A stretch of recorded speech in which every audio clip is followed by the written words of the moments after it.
Hola a todos, muy buenas tardes. Hoy es lunes 10 de marzo de 2014 y vamos a comenzar la segunda sesión de esta tercera evaluación para la asignatura de social, del ámbito social de nivel 1.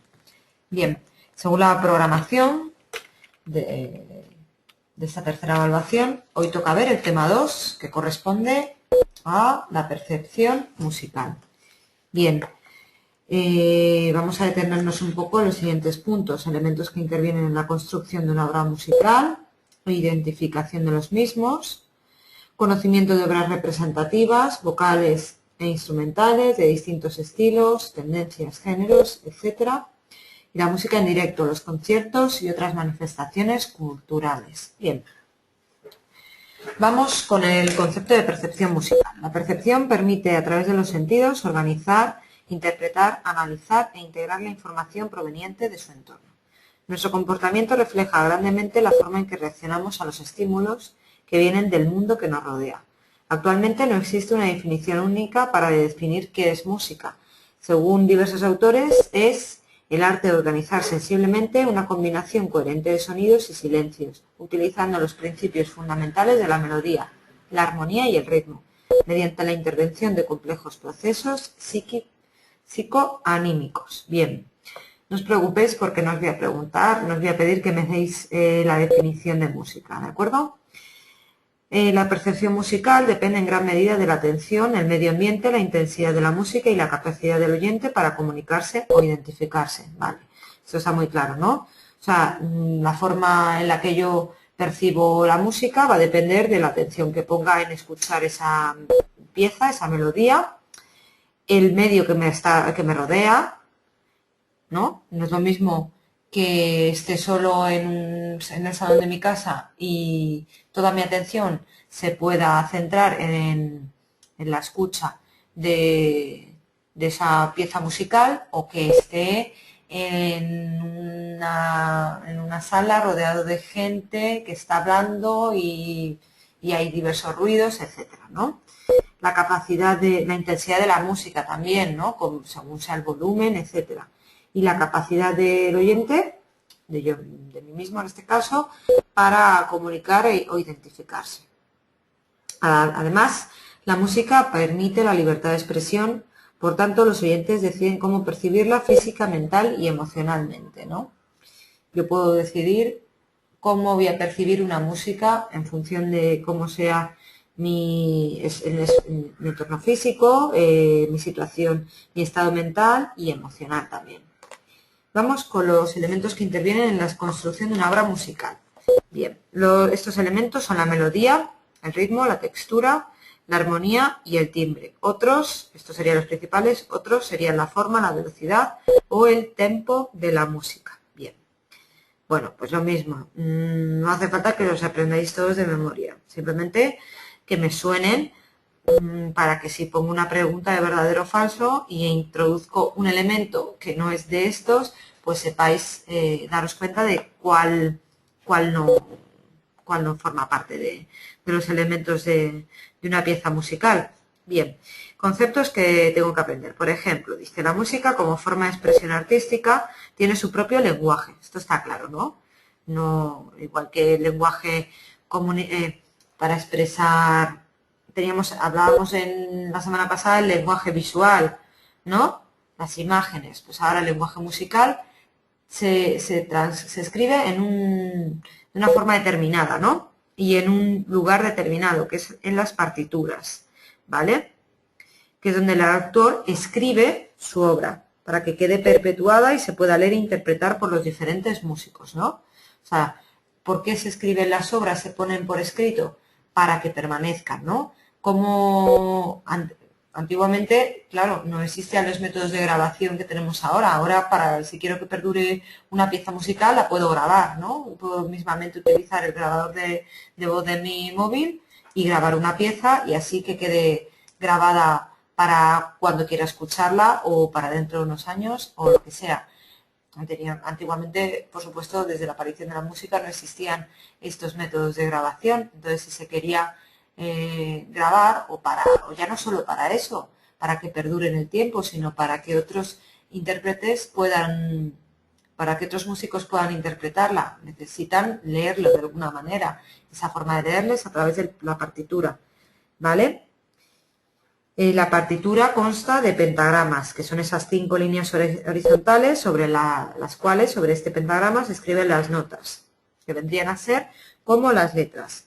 Las notas musicales y o sea, tengo las notas y los símbolos que corresponden, pues ya sabéis los típicos, pues existen la blanca, la negra, la corchea, la doble corchea y la semicorchea, ¿no?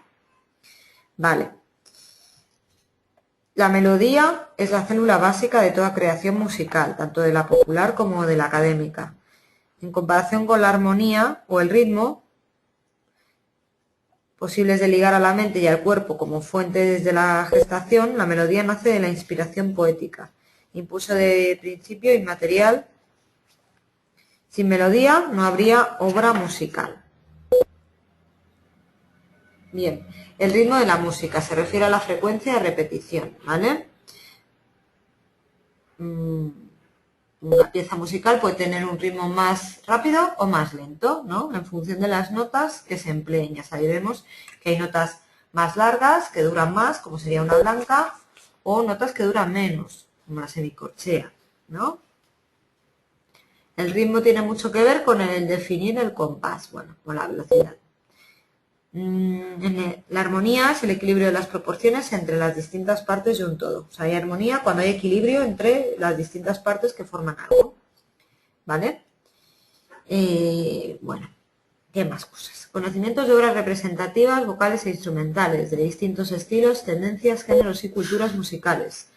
Bien. La historia de la música culta occidental comienza en la antigua civilización griega, que consideraba la música como un arte estrechamente relacionado con la poesía y la danza. Era una de las artes. Estaba representado por una musa, ¿vale? Como así, a modo de curiosidad. Se le atribuía un gran valor pedagógico en la formación de los jóvenes. La civilización romana, que cogió muchas cosas de la civilización griega, pues continuó también con estos valores. La música era para los antiguos griegos un arte de origen divino. La propia palabra música deriva de musique, es decir, el arte de las musas, ¿vale? Lo he dicho así, los instrumentos de la época eran un regalo de los dioses. Los más conocidos fueron la lira. La lírica, cuando hablo del género lírico, que es el género de la poesía, ¿no? Que habréis estudiado en lengua, que sepáis que se llama así, género lírico, porque en la antigua Grecia este género, que es cuando surgió este género, era poesía que se acompañaba de música de la lira, ¿vale? La lira era una especie de arpa pequeña con 4 cuerdas. Bien. La Edad Media. La Edad Media, como ya hemos visto, se extiende desde la caída del Imperio Romano de Occidente en el 476 después de Cristo hasta el siglo XV, aproximadamente en torno al 1453. Recogerá todos los saberes de la antigüedad. Durante estos 10 siglos, la música, como el resto de las artes, estará en manos de la Iglesia. Ya sabéis, la Edad Media es la época en la que de mayor control de la Iglesia. El influjo eclesial de la Iglesia hace que la música de esta época sea predominantemente religiosa, como es lógico. Destaca la música coral, que sería el canto gregoriano, impulsada en su inicio por el Papa Gregorio Magno, de ahí el nombre. Es una música destinada al servicio de la liturgia, que utiliza el latín como idioma y sin acompañamiento musical, es simplemente la música coral, de las voces de un coro. Sería interesante que escuchaseis, si no os suena, que a muchos seguro que habéis escuchado canto gregoriano, pero bueno, pues poneros en YouTube mismamente canto gregoriano y escuchar alguna pieza pues para saber de lo que estamos hablando. Al final estamos hablando de percepción musical y lo mejor para comprender los estilos musicales es escucharlos, ¿no?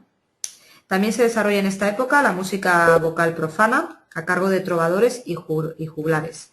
Los trovadores surgen en el sur de Francia, extendiéndose rápidamente por toda Europa. Eran poetas músicos, o sea, eran poetas que tocaban a la vez, generalmente de origen noble y que interpretaban canciones escritas en lenguas romances, tratando temas como el amor cortés o el espíritu caballeresco de las cruzadas. Estos trovadores cantaban y recitaban estas poesías en la corte, ¿vale? Eran artistas de la corte. Los juglares, que también eran poetas y cantaban y realizaban otra serie de juegos malabares, etcétera, eran artistas, ¿no? La diferencia con los trovadores es que los juglares lo que hacían eran cantar las hazañas de los héroes, los cantares de gesta, que también lo habréis estudiado seguro en lengua, o lo estudiaréis el año que viene, en el nivel 2. Y bueno, pues en lugar de representar sus poemas, sus canciones en la corte, a los nobles, lo hacían delante de la gente del pueblo. Los juglares, por tanto, eran de la gente popular y los trovadores de la corte.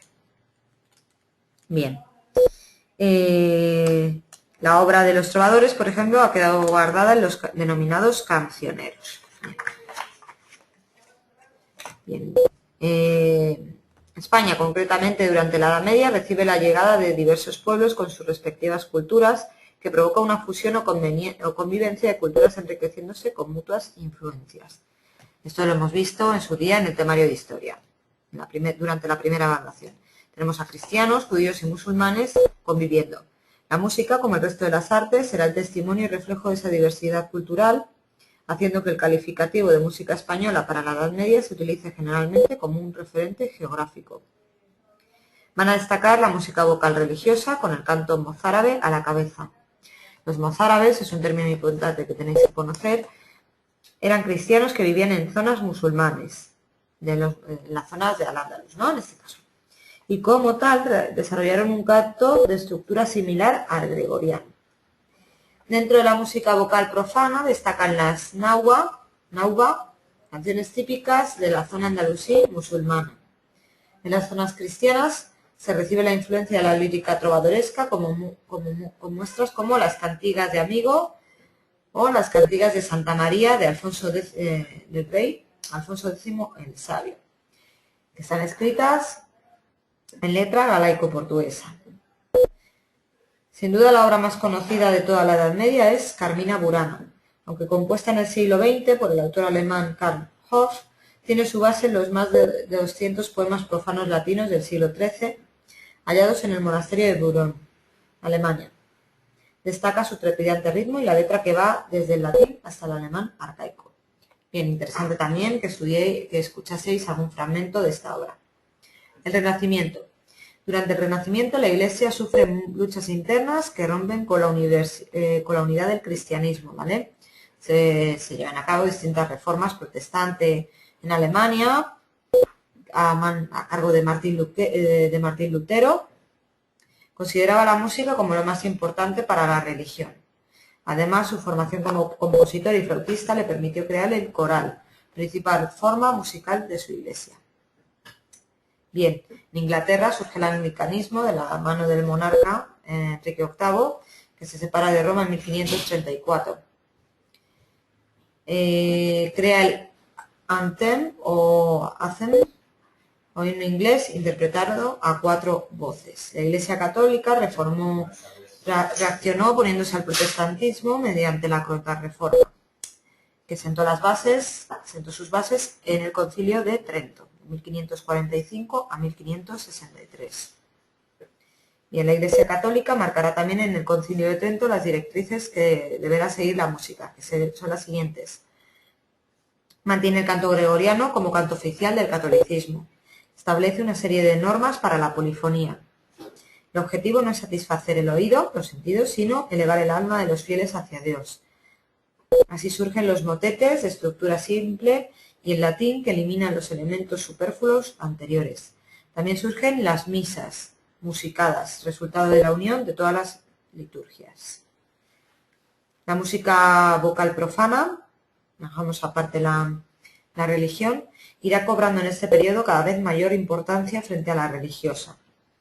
Las formas musicales se van a basar en poemas relacionados con el hombre, estamos en el Renacimiento, el humanismo, recordad, y sus emociones. Surge en el madrigal, en Italia, forma musical para 4 o 5 voces, con una polifonía compleja, y la chanson en Francia, similar al madrigal, pero con un acompañamiento musical. O sea, es decir, no solo vocal, Durante esta época la música instrumental, hasta entonces marginada, ¿vale?, irá ganando un creciente interés por parte de los compositores. Se van a perfeccionar durante esta época, durante el Renacimiento, los instrumentos y las técnicas. Por primera vez se compone música específica para instrumentos, ¿vale? Música instrumental, por tanto. La Iglesia continúa con la prohibición instrumental, alegando que están ligados a cultos paganos y peligrosos para sus fieles, por lo que su interpretación será exclusivamente para ámbitos profanos. Bien, en este contexto, en la música instrumental todavía no existe el concepto de orquesta como grupo estable, de manera que los instrumentos no se especifican en las partituras. Las obras son interpretadas según los medios disponibles en cada ocasión. Las familias instrumentales quedan divididas de esta forma: música alta, formada por instrumentos de gran potencia sonora, idóneos para tocarse al aire libre o en acontecimientos públicos; o la música baja, formada por instrumentos de intensidad suave, son agrupaciones destinadas a la interpretación en espacios interiores. Este es el origen de la música de cámara. Destacan dentro del instrumental el órgano y clave, el laúd, la vihuela, la flauta, la viola da gamba, etc. Precursores todos ellos de los modernos y actuales instrumentos de cuerda, viento y percusión. La sociedad refinada del Renacimiento adoptó la danza como uno de los entretenimientos preferidos de la nobleza. Buena parte del éxito instrumental de este periodo se debe a la música destinada a la danza, ¿vale? Este deseo de este nuevo ocio, la danza, pues se ve de este modo favorecido la música instrumental. Existe en la corte el llamado baile de sociedad, pero la vinculación del arte dramático con la corte provocará la introducción de la danza en el teatro y con ello la aparición del ballet, ¿vale? Ya no solamente para que como acto de forma activa el baile, sino también de forma pasiva, es decir, acudir al teatro para ver bailar a la gente el ballet, el clásico. Vamos con la siguiente época, todavía en la Edad Moderna, el Barroco. Comprende el periodo artístico desde el siglo XVII a la primera mitad del siglo XVIII.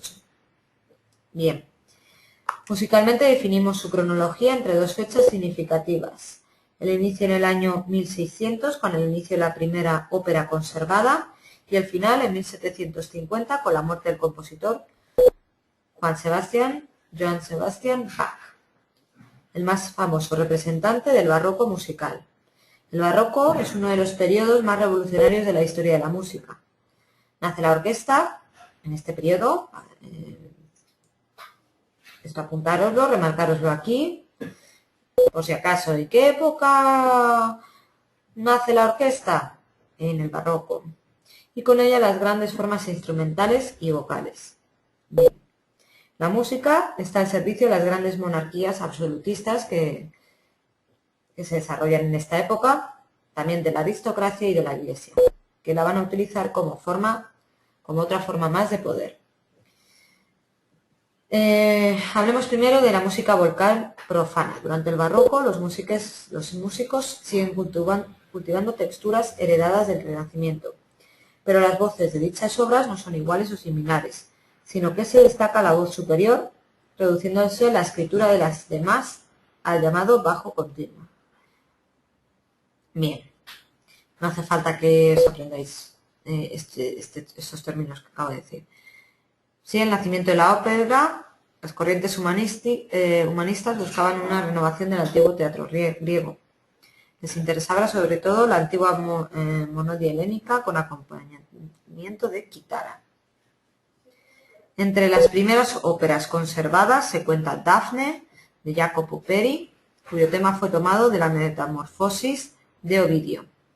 Eurídice, también de Jacopo Peri, y Orfeo, de Claudio Monteverdi. Todos ellos, ya veis, tanto Dafne como Eurídice y Orfeo, de temas mitológicos. Fueron representadas en el año 1600 en Florencia, que fue una de la ópera. Bien.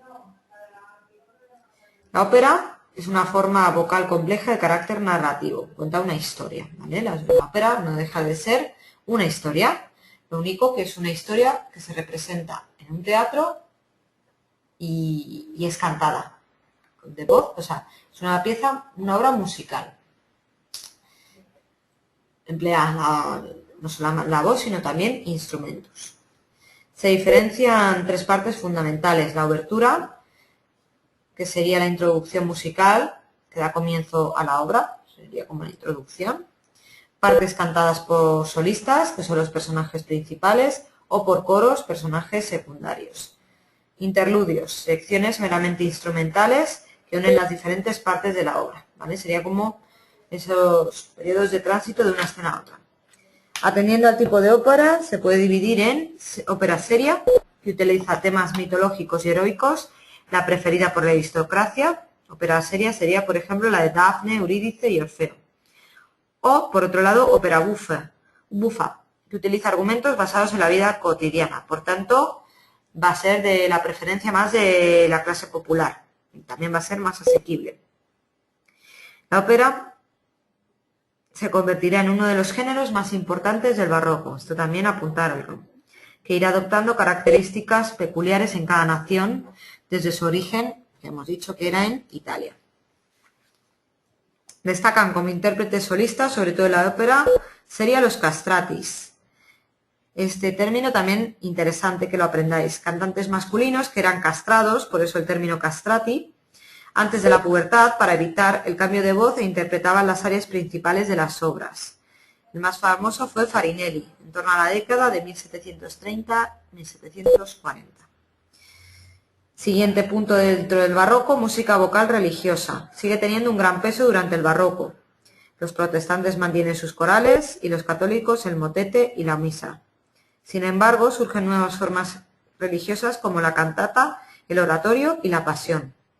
La asunción de la cantata, bueno, no hace falta que nos detengamos mucho en este punto, ¿vale? El oratorio y la pasión. Vamos con la música instrumental. La emancipación de la música instrumental, iniciada en el Renacimiento, llegará a su punto culminante durante el barroco. En este importante desarrollo desempeñará un papel decisivo la evolución técnica de los instrumentos y el nacimiento de la orquesta como grupo estable y organizado que busca el perfeccionamiento musical. En esta tarea evolutiva destacan esa evolución técnica de los instrumentos, los luthiers, constructores artesanos de instrumentos, sobre todo de cuerda. Todavía hoy en día los mejores violines son atribuidos a Stradivarius. Este término os tiene que sonar: verdadero maestro de luthiers del barroco. En la formación de la orquesta aparecen ya todas las familias instrumentales, es decir, cuerda, viento, madera, metal y percusión, aunque se utilicen con profusión el arpa y el órgano. En el siglo XVIII ya se colocan las familias instrumentales en el auditorio como están colocados en la actualidad. Si no lo sabéis, es interesante que sepáis que una orquesta está colocado siempre cada instrumento en un lugar determinado, ¿vale? Pues surge esa distribución aquí, durante el barroco. Las formas instrumentales barrocas son la fuga, especialmente para ser interpretada por órgano, la suite, que son dedicadas a la danza, la sonata y el concierto, como forma más perfecta que pervivirá hasta nuestros días. Bien, vamos con España. Frente al esplendor musical europeo, en España el barroco supone una larga época de decadencia musical, reflejo de su crisis política, económica y su aislamiento internacional, producido por la protección de la ortodoxia católica. Así, dentro de la música religiosa se continúa con los motetes y las misas, introduciéndose en las fiestas más populares como novedad el villancico, ¿vale? Los villancicos, que viene de villano, de la gente de las villas, y eran canciones populares. Luego ahora este término se atribuye simplemente a las canciones navideñas, ¿no? En la música profana aparece el romance, que es una especie de cancionero, ¿vale? En la música instrumental también permanecimos ajenos a las nuevas corrientes, ignorando los nuevos estilos como el concierto. No obstante, durante el barroco, el teatro, reflejo del siglo de oro literario, que si no lo habéis estudiado lo veis en el nivel 2, se convirtió en España en un auténtico fenómeno de masas. Así surge un género típicamente español, esto es muy importante, como lo es la zarzuela, que es una especie de ópera ¿vale? Porque es una obra narrativa también musical, con voz e instrumentos, de tono menor e interpretada en castellano, ¿vale? Esta es otra de las particularidades, mientras que la ópera la podemos encontrar cantada especialmente en italiano y alemán, las zarzuelas en castellano, partes cantadas y otras habladas, ¿vale? A diferencia de la ópera. También llegó la ópera, siendo la primera La selva sin amor. Bien, bueno. Clasicismo o neoclasicismo. Es el periodo que marca la transición de la edad moderna a la edad contemporánea. Bien. La música del clasicismo evoluciona hacia un extremo equilibrio entre armonía y melodía. Compositores muy famosos son Haydn, Mozart y la primera etapa de Beethoven. Bien. Muy importante conocer a estos músicos.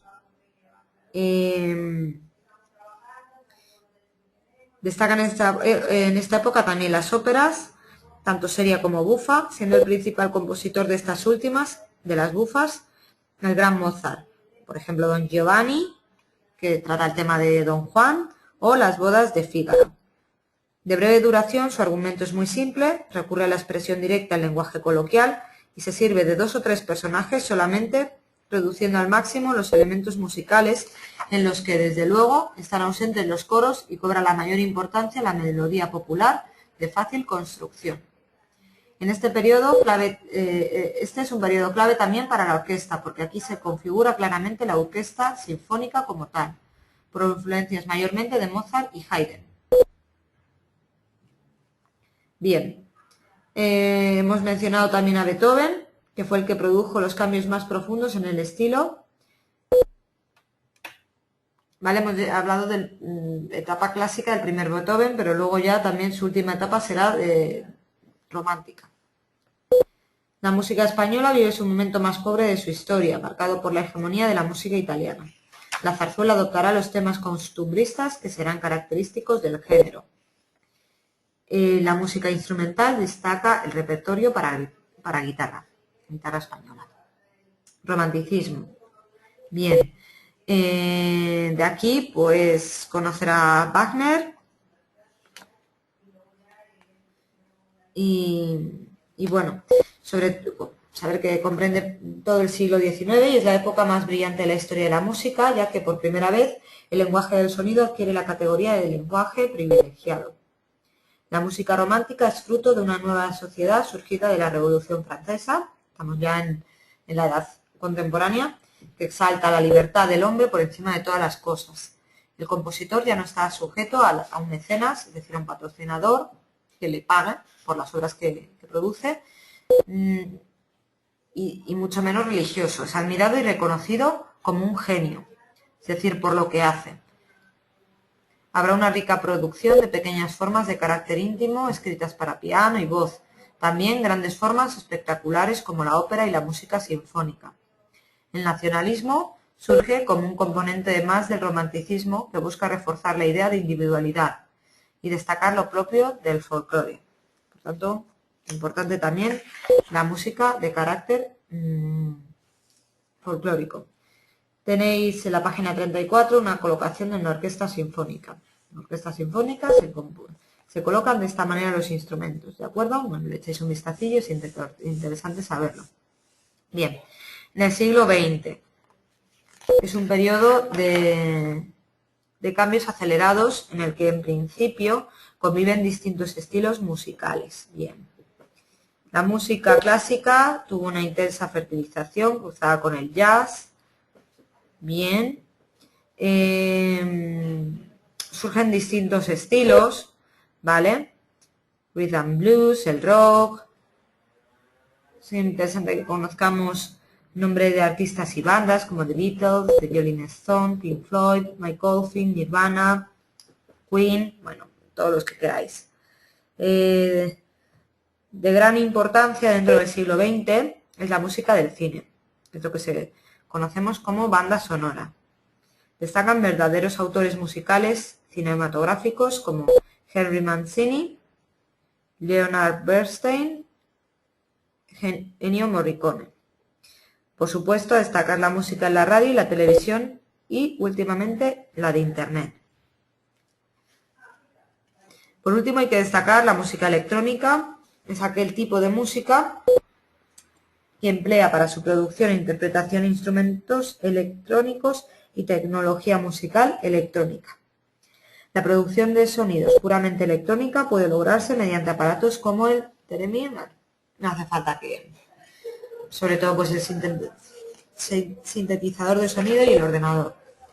Último punto de este tema, la música en directo, los conciertos y otras manifestaciones culturales. Bueno, yo os animo siempre que podáis a ir a algún concierto, seguro que ya habéis ido, otras manifestaciones culturales, ¿vale? Porque estamos siempre muy acostumbrados a escuchar música en la radio, grabada, etcétera, pero la verdad es que presenciar un concierto pues es una experiencia muy, muy recomendable. Bien, la música en directo, bueno, ya lo sabemos, pero es aquella en la que una orquesta, solistas, coros, grupos musicales, un cantante actúan directamente ante sus oyentes. Hasta hace relativamente poco tiempo, unos 100 años, era la única música que se podía escuchar. Claro, no teníamos, antes lo he mencionado, no había instrumentos, no había elementos que me permitiesen grabar para luego poder reproducir esa música. ¿Vale? Con las nuevas tecnologías surgidas a partir del siglo pasado, la música en directo ha bajado de volumen. O sea, se ha reducido, ¿vale? Los artistas se dedican más a vender discos que a realizar conciertos, aunque bueno, esto últimamente con este tema de internet de descargar la música, etcétera, pues está cambiando otra vez, ¿no? Porque ya no venden tantos discos y se ven obligados, se ven forzados a realizar más conciertos para poder mantener su nivel de ganancias, ¿no? Bien. Música en un principio grabada en vinilo, casetes, CDs y ahora ya de MP3, internet, etc. Frente a la música enlatada, que es esta que se graba, siempre existe la música en vivo y en directo, siendo su manifestación principal el concierto. Este, como tal, es una manifestación cultural y social de primer orden. De todos es conocida la importancia que tiene un concierto para el público en general y en particular para los admiradores de aquellos que ofrecen un concierto en directo. Bien. La elección del sitio para la celebración del evento, su aforo, el precio de las entradas, la publicidad que conlleva, todo esto es un negocio, ¿no? Hacen de un concierto un acontecimiento único. Con una preparación inmejorable, los mejores intérpretes mundiales, con unos medios increíbles, inician sus giras por un país o incluso a nivel mundial. A modo de ejemplo, tenemos las giras de Bruce Springsteen, conocido como The Boss, The Rolling Stones, U2, Pink Floyd, etc., que suscitan, como todos sabéis, un interés mayoritario a nivel planetario. Bueno, aparte de esto, pues cada uno puede citarme a los artistas que considere oportunos, ¿vale? No hace falta que os aprendáis específicamente estos, ¿vale? Hay infinidad de artistas, así que bueno, lo que queráis. Bueno, con esto terminamos el tema 2, percepción musical. La próxima semana empezaremos con el tema de educación para la ciudadanía, que si no me equivoco trataremos durante 2 sesiones, ¿vale? La quinta sesión será la de repaso y orientaciones para el examen.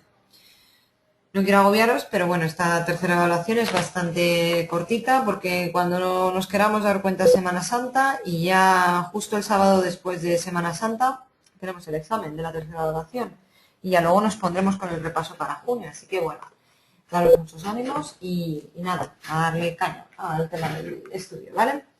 Bueno, nos vemos la próxima semana. Cualquier cosa que necesitéis, estamos aquí para ayudaros. Así que nada, hasta entonces, chao.